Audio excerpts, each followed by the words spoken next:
Host and their guests do not necessarily reflect those of ParaX, its affiliates, or its sponsors.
Welcome to Stirring the Cauldron.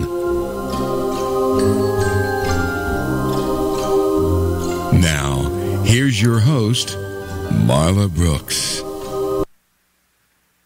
Hey, merry meet everybody, and welcome again to Stirring the Cauldron here on the ParaX Radio Network.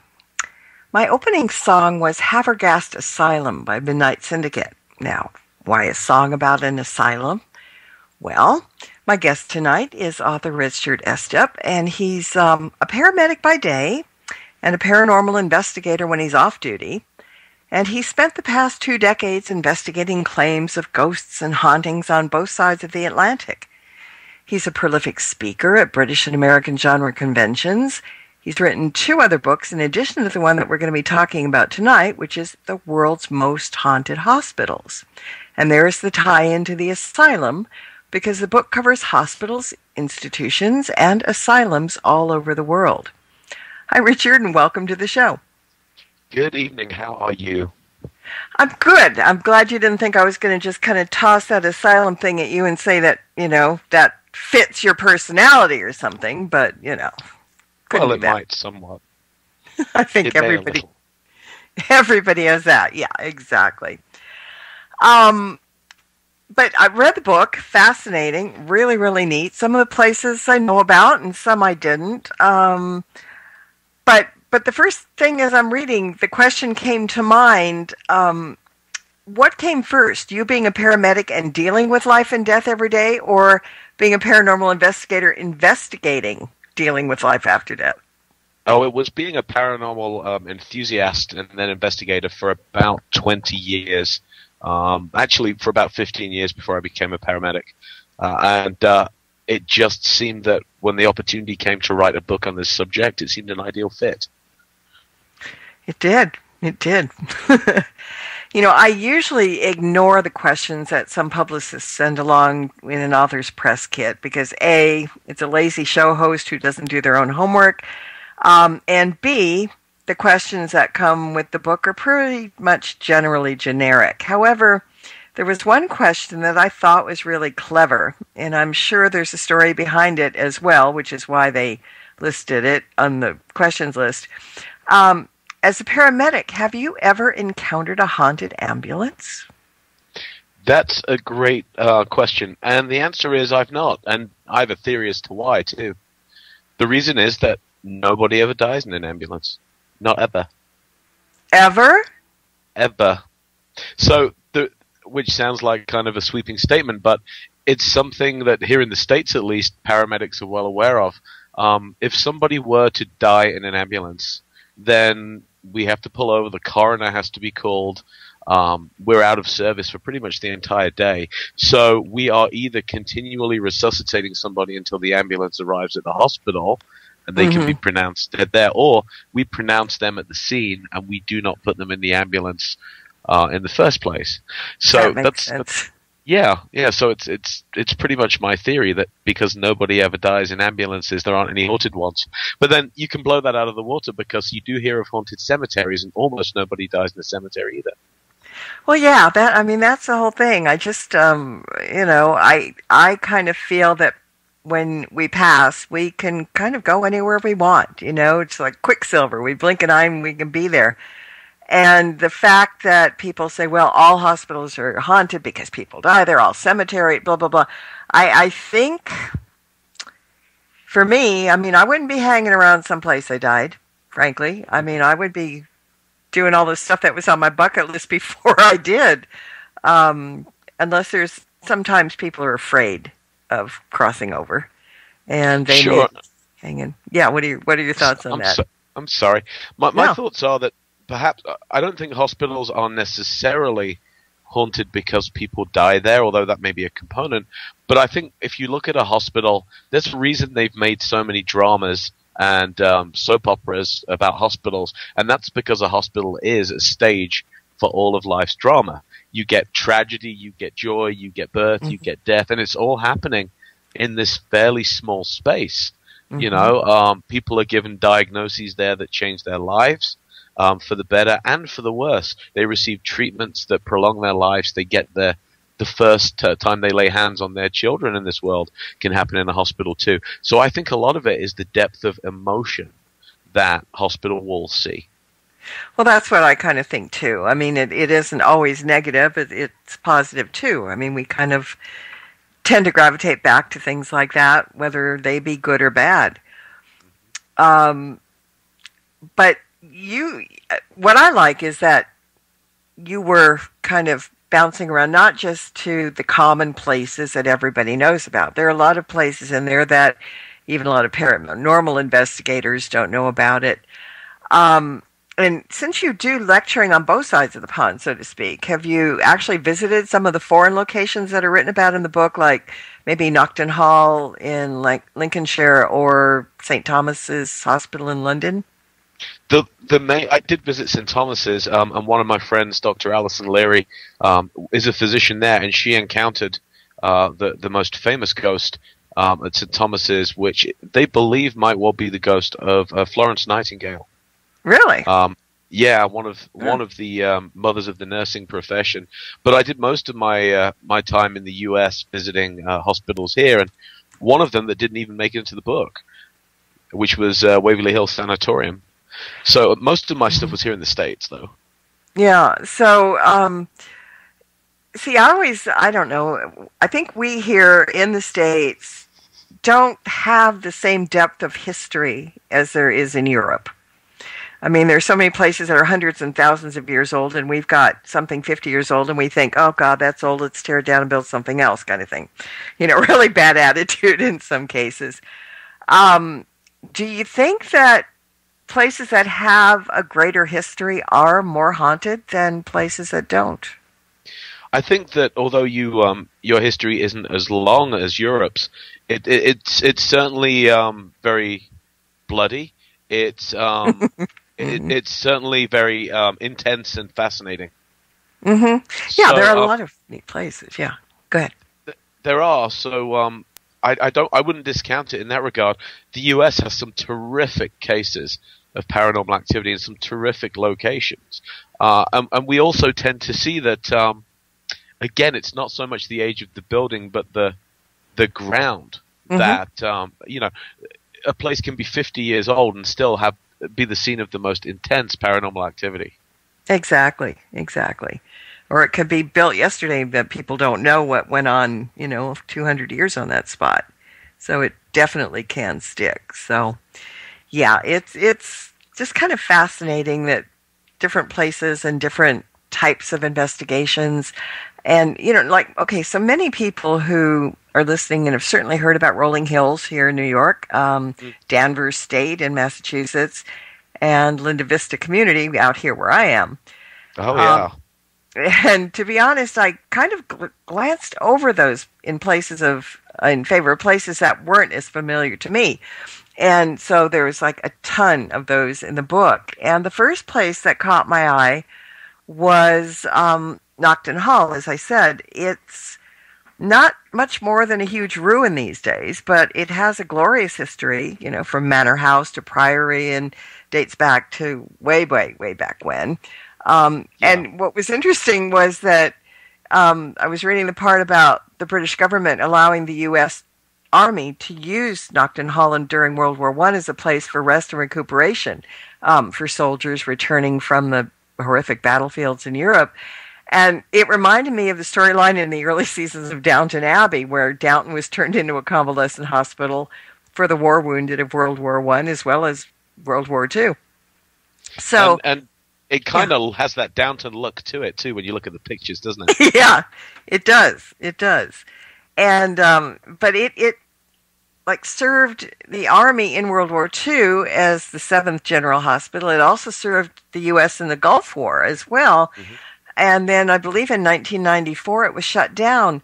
What happened since then? Why did they shut it down? And who's haunting it? Well, Nocton Hall is now just a burned-out ruin. So it was abandoned. It had a fairly sizable fire which ruined much of the structure. It partially collapsed. And so now they used it for the sequel to The Woman in Black, which was the Daniel Radcliffe horror movie. Yeah. And it's really not good for any more than that. Unfortunately, it's not even structurally sound. Mm-hmm. Yeah, I saw some of the pictures of it, and I don't know how anybody can even step inside without worrying about the whole building falling down on their heads, or worse. Is there a particular spirit that is well known at Nocton, or are there several? So I wouldn't say that Nocton Hall was so much well known, and a lot of what's attached to it is essentially legend or folklore, and that's one of the fun things about this profession of investigating the paranormal. Is sometimes you physically go into a building and you can conduct an investigation, and at others you are looking at legend and folklore, some of which is genuine, some of which isn't. And what Nocton has is a grey lady, which seems to be really, really prevalent with hospitals. We have the grey lady we just talked about at St. Thomas's also. So she is a grey lady that haunts one specific room.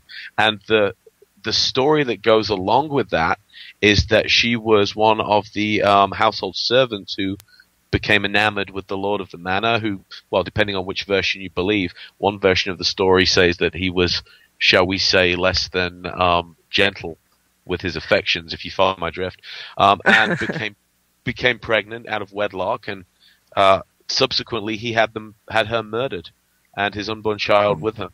So it's tough to verify with records and so forth, but those kind of stories repeat throughout ghostly folklore, especially in England and the United Kingdom. And gray ladies abound. Well, not just gray ladies, but white ladies. And what is your take on that? Is it they're obviously identified for what they're wearing as they go by, but nobody has ever stopped maybe to recognize or to figure out who they might be, because almost every haunted location, well, that may be stretching it a bit, but has a gray lady or a white lady or, lady in black like we have here. What is it about gray ladies? Well, no, the lady in black is from the movie. We have one that haunts one of our cemeteries here. Also. Oh, I see. Hollywood Forever, yeah. It would make absolute sense, because that would be a mourner, wouldn't it? Somebody in mourning clothing. Mm-hmm, mm-hmm. I think that there are a lot of tropes. I mean, like the Phantom Hitchhiker has become another trope, hasn't it? Mm-hmm. And these kind of, I do think the stories grow in the telling sometimes. They perhaps begin with a small acorn of truth and then kind of grow in the telling. But the Grey Lady that haunts St. Thomas's is fascinating to me, simply because they are, well, I wouldn't say convinced, but they do believe that it's Florence Nightingale. She wears clothing from that era.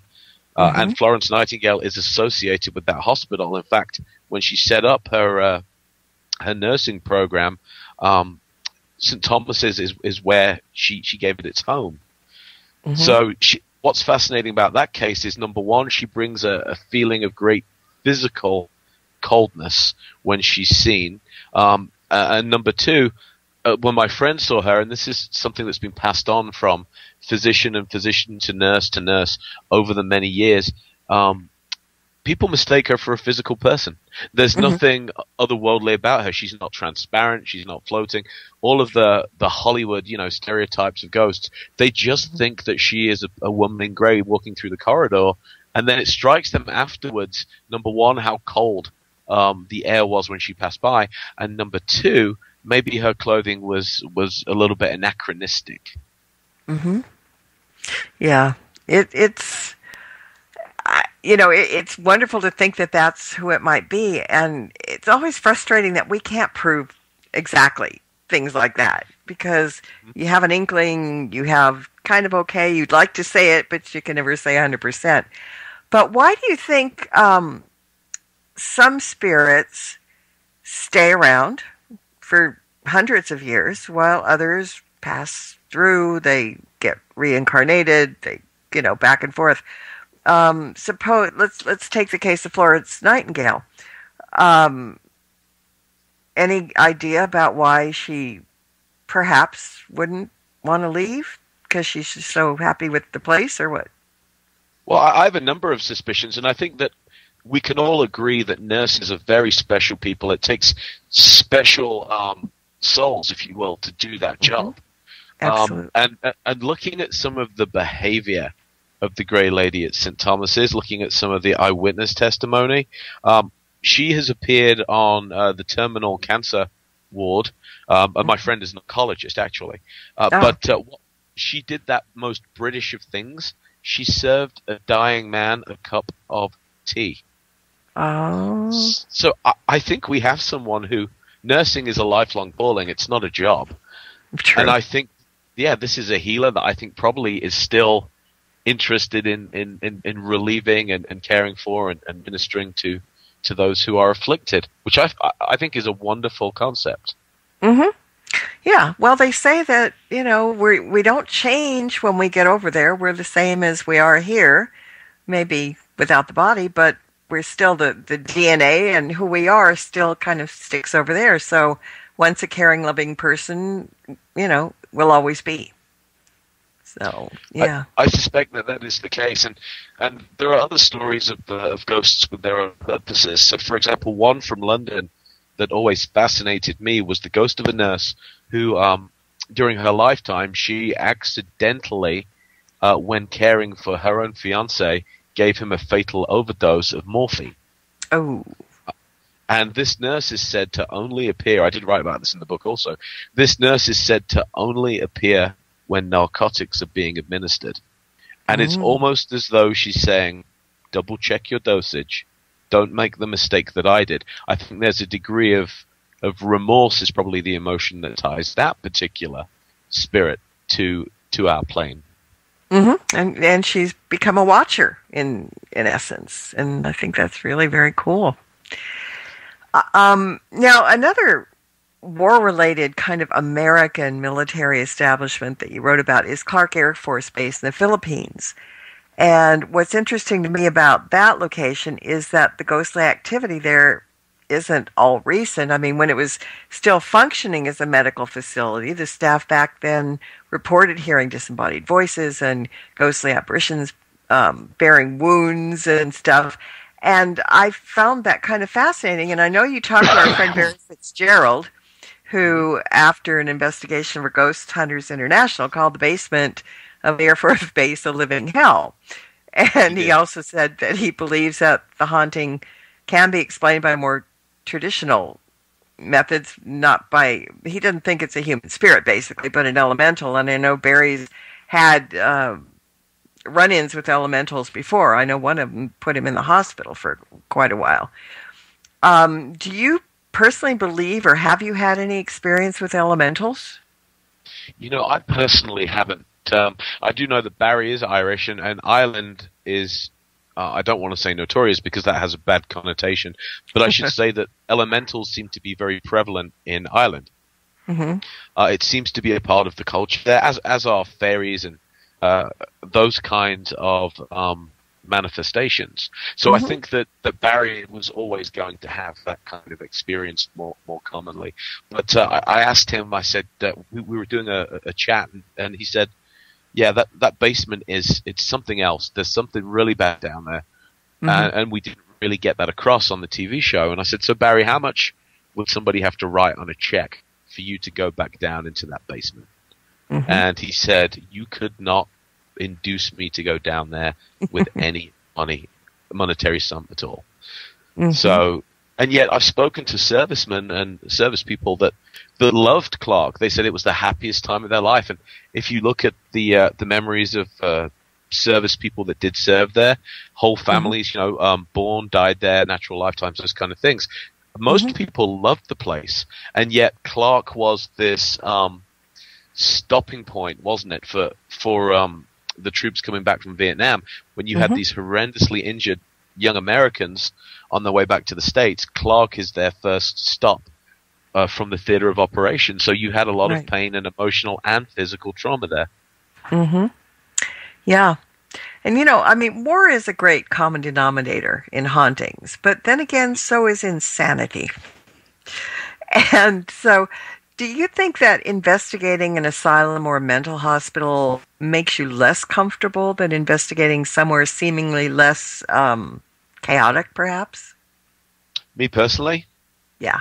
Do you mean? I don't know that I find it makes me less comfortable, although a part of my profession involves dealing with mental illness. True. I think that, again, when you look at emotion, leaving the component of mental illness aside for a moment, those are places where people were effectively incarcerated. Yeah.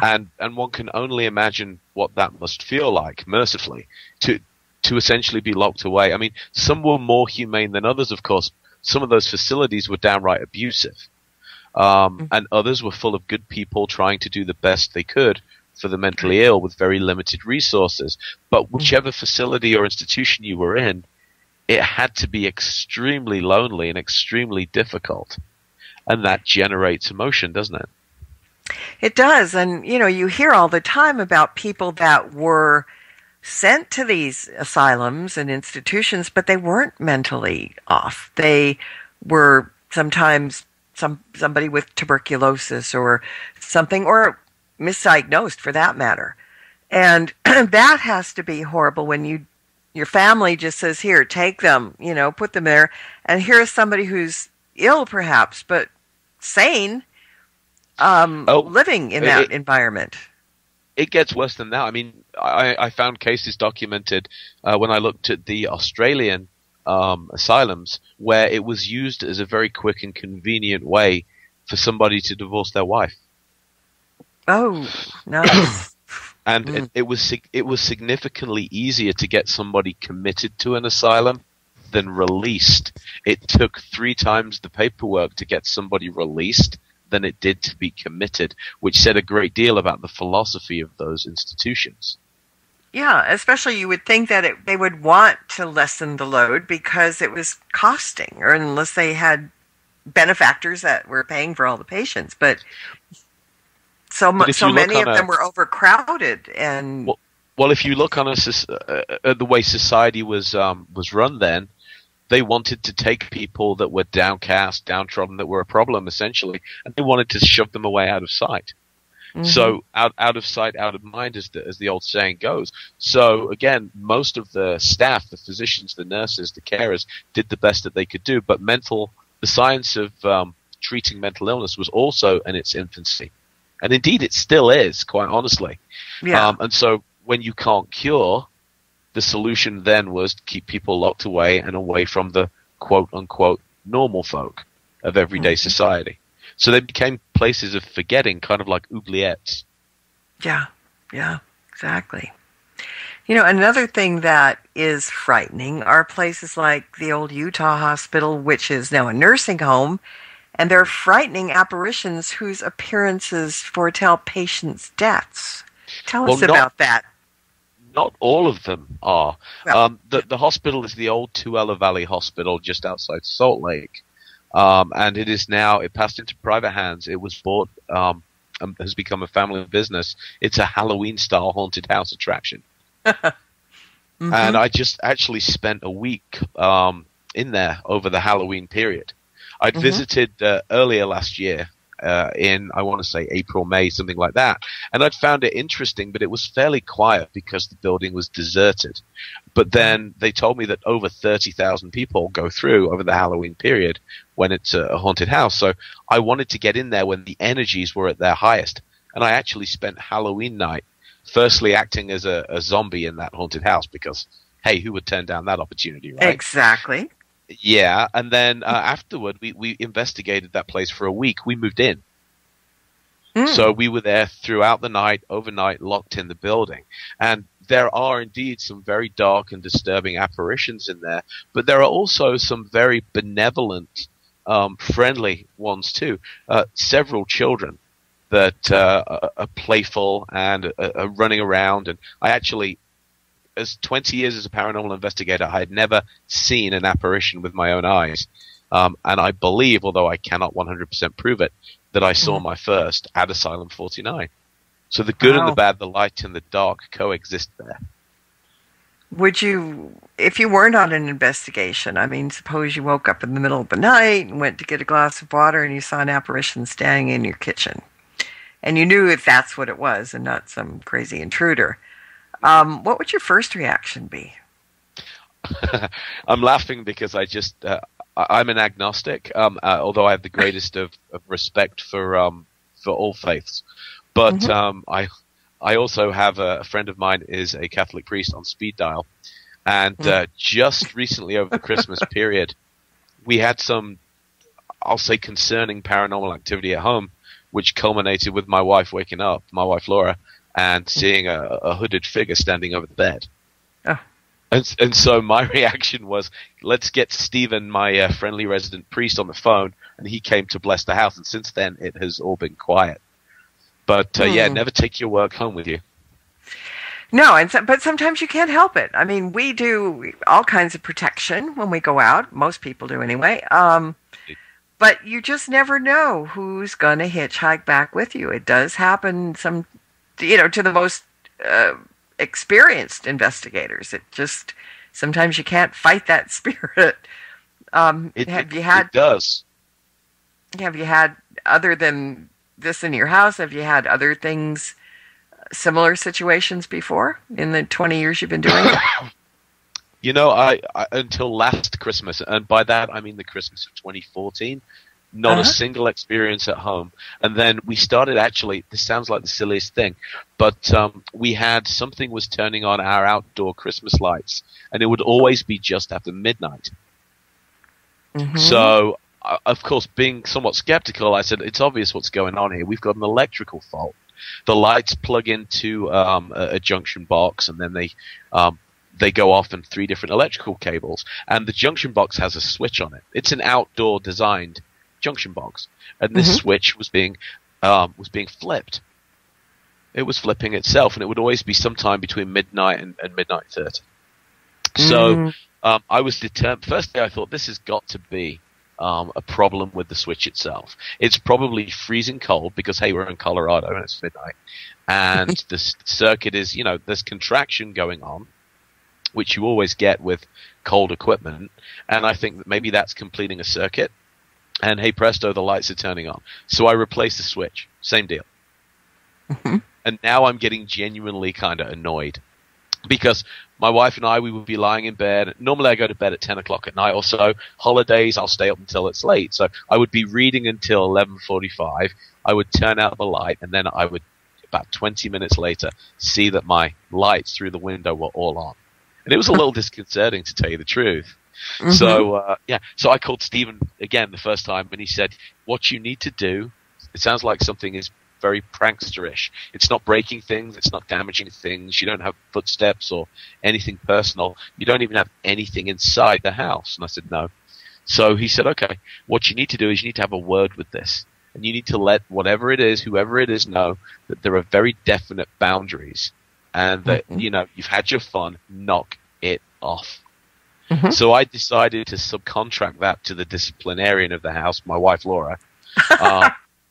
And she took care of that, burned a little sage as well, gave it a talking to that said, you may be welcome to be here, but you need to stop playing these kind of tricks. And it stopped immediately.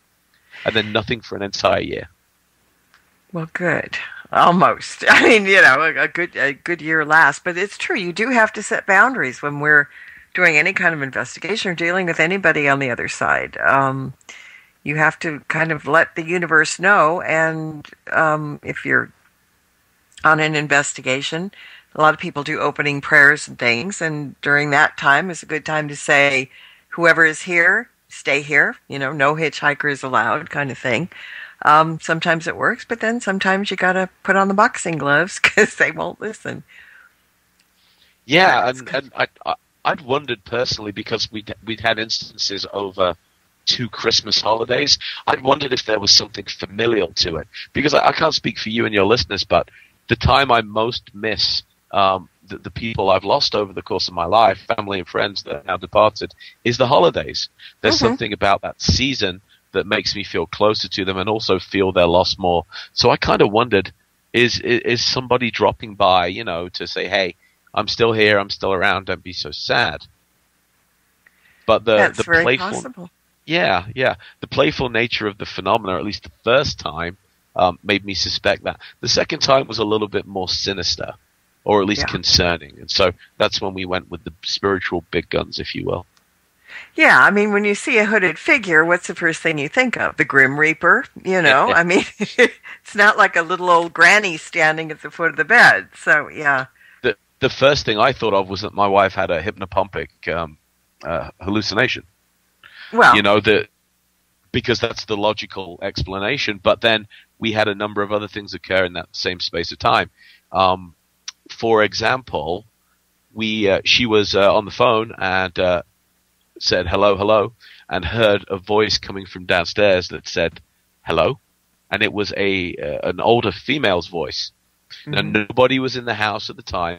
My wife was answering a phone call, and she clearly heard it. My dog, Greta, the apple of our eye, went crazy, ran downstairs, jumped from the bed, ran downstairs into the hallway, and began barking at thin air as though there was somebody there. So there was that. We had a stack of picture frames fall from above the fireplace, and this was when I decided to call in a priest, and they nearly almost came a hair's width from smashing one of our cats who likes to sleep underneath fire. Wow. So that was what told me this is not friendly and playful anymore. Exactly. Do you ever, when you're in a situation like that, maybe not this one and maybe not in your own home, but do you ever talk to a spirit? Do you ever try to find out, whether it be through EVP or just, making chit-chat, who they might be, where they might have come from, why they're there? Do you go through that? Some people tend do, not some to. don't. Yeah, I'm a big believer in don't bring your work home with you in this regard. I did, though, after Laura heard the voice saying hello, run some EVP sessions and got no results at all. Mm-hmm. And still I was kind of half skeptical. I wanted to think, that was a hypnopompic experience she had. Maybe the picture frames fell because the fireplace had gradually been heating the mantelpiece and stuff like that. But then I was sitting in my hallway, speaking to my boss Jen on the phone, looking towards my front door, and I saw a shadowy human figure pass in front of my door from left to right. Mm-hmm. And so I really couldn't dispute the evidence of my own eyes. No, you can't. And I think a lot of people kind of pretend that they didn't see what they saw. If one person sees it, then did you see that? No. Oh, okay, then I didn't see anything. But I think you honestly, in that situation, you have to trust your gut and believe what you see and how you react to it, because that makes a difference too. You could be looking at somebody and they're, oh, okay, there's a sweet little old person, or you could, have the hair stand up on the back of your neck. And the other thing with EVPs or methods of communication like that is, why would we trust the answers ever? True, you never know.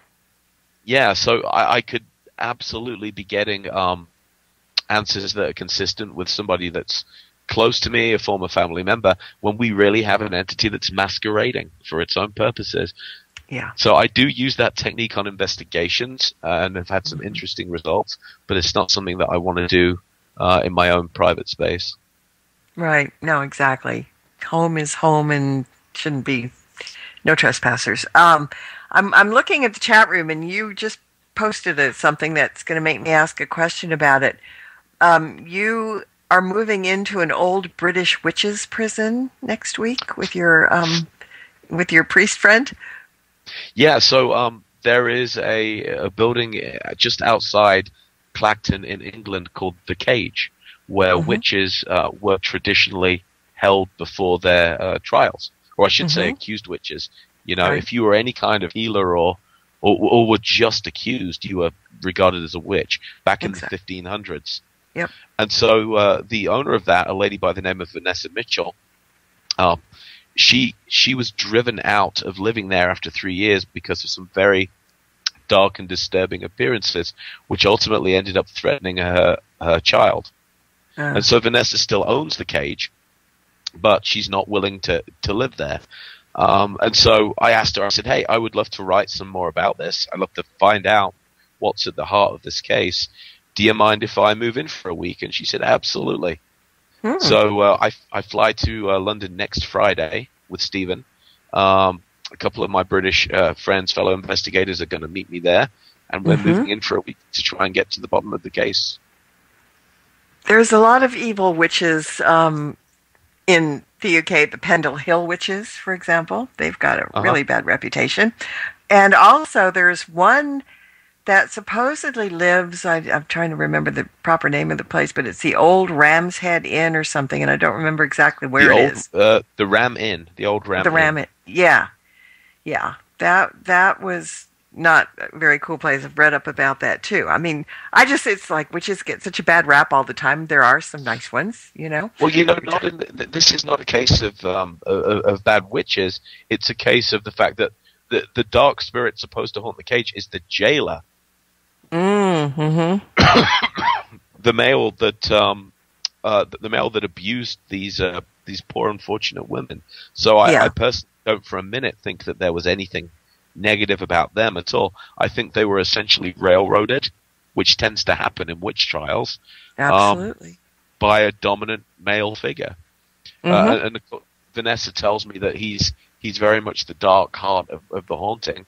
And he sounds to me like he's an absolute bully, and I don't like bullies. So I'm really looking forward to see if he's going to try and push us around.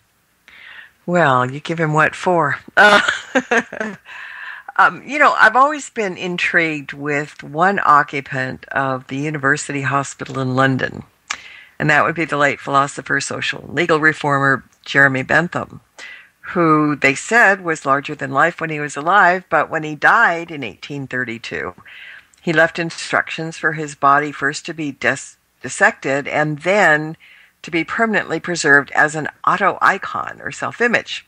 And I'm sure a lot of my viewers have seen pictures of him there, but he wanted a memorial of himself. This was done, and now it's on display at University College, but it's minus his real head, because when they went to kind of mummify it, they messed up a little bit, and it made him look really, really awful. So they got a wax head, but they put some of his own hair on it, which is interesting.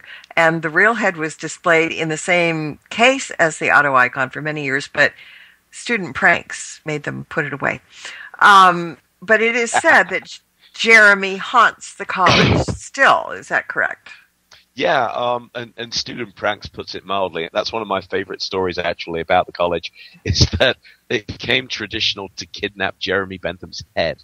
Uh-huh. Mm-hmm. Which is the kind of thing that university students would think of. And the thing that really stopped them from putting it on display was that the last time it was kidnapped, it was used for a soccer game. Oh. They used it as a soccer ball. Ouch. And they ransomed it and all kinds of fun stuff. But Jeremy Bentham was kind of this towering figure of his age. He was a key philosopher. He wrote some very influential material, and lots of it. And he was also the terror of University College. And so he's often seen walking the corridors of the hospital with his famous walking stick. His sticks had their own individual names, and Dapple was the last one that he had. And he's seen kind of boisterously chasing people through those corridors. I think it's very, very cool indeed. And people recognize him, of course, because he's pretty famous there. Mm-hmm. Yeah, I think the first time I heard about that, and that the auto icon was there, for like 30 seconds I thought, this is really macabre. Why would he do that? But then the more I thought about it, why not? To be able to kind of live on, at least in body, and spirit live on somewhere else, but still, I think it's very cool, actually. Yeah, the letter to his friends announcing his death invited them all to go over to his to a friend's house and help the process of transforming his body into an auto icon, which I thought was incredible. And I've often thought that myself, being a paramedic and somebody I'm also a clinical educator. I teach EMTs and paramedics the profession. I may very seriously leave my own body to medical science just as a way to say thanks to the person that did that for me when I was a paramedic student. Exactly. I mean, it kind of makes sense. But leaving it to medical science is one thing. Would you like to have yourself preserved and on display? Not really, because as my wife says, I have a great face for the radio. I wouldn't make a great-looking corpse, Oh, but you might make a good soccer ball, right? Well, that's true. They could take my head and play soccer with it. That would be kind of fun and entertaining. No, I'm one of those. Go ahead, sorry. No, I was just going to say I'm going to argue with you because I've seen your pictures, so, nah, that's not true. Very, very kind of you. But, no, I think that I would like my body to have some kind of use when I'm gone, and I have no use for it. And I really like the idea that its final use might be teaching a medical student their profession, the same profession I shared. And there's always a shortage of cadavers for medical schools and yes. for college anatomy labs. And it's a very respectful business. If you're ever involved with that, there is usually a bio of the person. I think everybody has this fear that those cadavers are misused. They like Weekend at Bernie's, the movie, that they'll put party hats on them and stuff. What actually happens, it's very respectful, very spiritual. You get to read a bio of the person who gifted their body to your education. And usually there are ceremonies of thanks and gratitude performed by the students just to complete that circle. I find it very moving. Yeah, actually it is, and that's very good of you to consider that. Now, out of all the places listed in the book, and you've got several, more than several, what of any of them that you haven't been to? Is there one that's on top of your bucket list? Well, actually, it was a challenge just picking the cases for the book because there are so many, and yes. the name of it is absolutely up for debate, and it should be. Whenever you put the world's most haunted anything, you have to think, what are my criteria for saying that? You know, because you've already talked about some of the cases that we have in here, and look at, for example, University College, which has one well-established traditional ghost who's quite famous, at least in his circles. You know, it's not exactly crawling with tales of ghosts. And then you have others where, like for example, Asylum 49, where they list the ghosts in double figures. Right. You know, you have places where the activity is still very current. You know, you could walk in there tomorrow and perhaps experience something. And you have others where it was historical and the building is now demolished or mostly gone. So my bucket list is huge, and just narrowing it down for this book was a real challenge for me. But I think the one I would most like to visit is the old Changi Hospital, because I find that really quite frightening. Yeah. And my good friend Noel, sorry, go ahead. No, I was going to say, tell everybody about that one. Well, my good friend Noel, he writes, he's just got his first book out, but he has a show called the Singapore Ghost Files, where they investigate places like this. And this is an old British military facility that was taken over by the Japanese during their invasion of Singapore. And rumors are that the secret police did some very, very nasty interrogation and torture there. So the old Changi Hospital is now abandoned. They keep trying to turn it into something like condominiums or apartments, and it always seems, and it always seems to fall through, unsurprisingly. They made a horror movie about the place called Haunted Changi, which, for my money, was really, really bad, but they filmed it on that location. So you can actually see the movie and look around the old Changi Hospital. But it's privately owned. It's almost impossible to get into now without permits from the contractors. But they have just a plethora of hauntings in that place, which are chilling. None of the experiences people report are positive or friendly. Wow. Do you kind of go by the thing? There are so many places that are very famous for being investigated, Waverly Hills being one of them. Sure.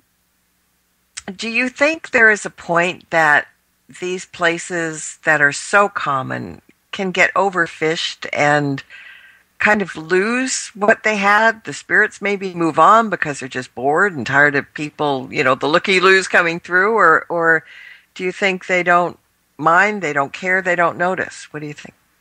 Well, I think, and this is purely my opinion, but I did go to Waverly and I had a very quiet night there. We did have some experiences. For example, some disembodied footsteps followed my wife Laura up the stairs. Probably the weirdest thing was that my voice, which, by the way, I have an upper respiratory infection right now, a pretty sore throat, which is why I sound so gravelly. But my voice was heard, it's quite distinctive because of the accent, coming from the body chute, the underground tunnel, which was fine. That was witnessed by 2 investigators, but I was on the roof at the time. So Waverly is notorious for imitation and doppelgangers of people being seen. Yes. People being seen, it seems to be very common at that location. And yet, friends of mine that have investigated there in the past had the most hair-raising tales. They had encounters with shadow figures that seemed to be playing hide-and-seek with them in the hallways. They had this figure called the Creeper that was running around the ceiling even. And we just did not have it that night. And I don't know if it's because we didn't have the right energies, that the factors just weren't in alignment, or if, I don't know, maybe it was getting mined out. Yeah, I just there have been places like I know I was talking to David Wells. He used to be on Most Haunted. He was their medium at the time. Yeah, and they came out one Halloween to do the Winchester House out here in San Jose. Oh yeah, which is, you know, and you know all about it. And David and I were talking about it, and because I had seen the show, because they did the live Halloween thing for 3 nights or something, or 2 nights, and nothing much happened. And as I was watching, I kept thinking, oh, they're having such a problem, because what can they do? It's kind of dull and boring, and whatever, and it's live. But after the fact, I was talking to David about it, and I said, well, why did you choose that, and what happened? He says, he said, usually when we pick a location, I go out there, I check it out, and see if there's any kind of activity. He said, I didn't get a chance to come out. But he said, if I had, I would have said, don't do the show here, because it is so overfished that, he said, there's nobody around. And he's the one that brought up the thing about the ghosts not caring anymore. They're tired of it. And maybe, they go away for a minute, maybe they come back. He said Sarah Winchester was there, he saw her, but there was nothing. And so the Queen Mary as well, sometimes you hear people having great experiences on the Queen Mary and other people see nothing. So it may depend on the time of year. It may depend on the people that are out there investigating it. There's probably a lot of factors, but I think that in some ways, because I know when I went out for my books, I didn't really investigate the places that had stories over and over and over again. I went to the places that didn't, because I wanted something new and something fresh. And all the places that we went to were quite active, and most people didn't even know they were haunted to begin with. Mm-hmm. So that's why I kind of sometimes wonder about the major tourist attractions for investigations. What your opinion was about that. Well, I think that you look at the Winchester House, and I know the rationale for it being built that way was that, if I recall correctly, Sarah Winchester was worried about the fact that the spirits of those killed by Winchester weapons were coming back to haunt her, and so she'd been told by a psychic to never stop building the house, which is why you have these crazy hallways that go nowhere and dead end corridors and things like that. But in terms of very strong emotions at the house, and in terms of a reason for it to be haunted, I'm not familiar enough with the history to know if it quite deserves that. Waverly, you have, of course, thousands of listed deaths. Yeah. Not quite as high as the 60 or 80,000 you hear quoted, but certainly the number is in the thousands. Mm-hmm. So, and I think you had rooms full of people that were just living this miserable existence with tuberculosis. And also, we forget about the people that cared for them. Imagine being a physician or a nurse or an aide that had to watch the misery these people were going through. So again, I think it comes down to the emotion that is, the amount of it, the volume, and over how many years it's been building up at a location. Mm-hmm. Yeah, I mean, it's all variable, and there's no right or wrong, yes or no. I mean, it depends from person to person and times and all that kind of stuff. So you just never know. That's kind of, in a sense, what makes it more interesting, because you don't know. You expect the unexpected is probably a good catchphrase when you go out investigating these places. Well, and it's very well documented. The worst way to see a ghost is to try. Yeah, that's the least reliable method. So many reports of people, we hear this over and over again, don't we? I didn't think about ghosts. I didn't even realize until afterwards that that's what I've been looking at. So I think the investigative methods that we use also play a role there. Mm-hmm. Exactly. All right, so time is like going by really, really quickly. So there's, excuse me, 2 things that I want you to talk about. First of all, and I think this is really important, is that 10% of your royalties from this book will be donated to St. Baldrick's Foundation. Now, can you fill us in on who they are and what they do? Certainly. The St. Baldrick's Foundation is one of the biggest, if not the biggest, although I couldn't swear to it, contributors to ending the misery of childhood cancer. They are every dollar that goes to the St. Baldrick's Foundation goes towards helping cure or develop new treatments for cancer, specifically with children. Because there are plenty of adult cancer charities, childhood cancer not quite as much.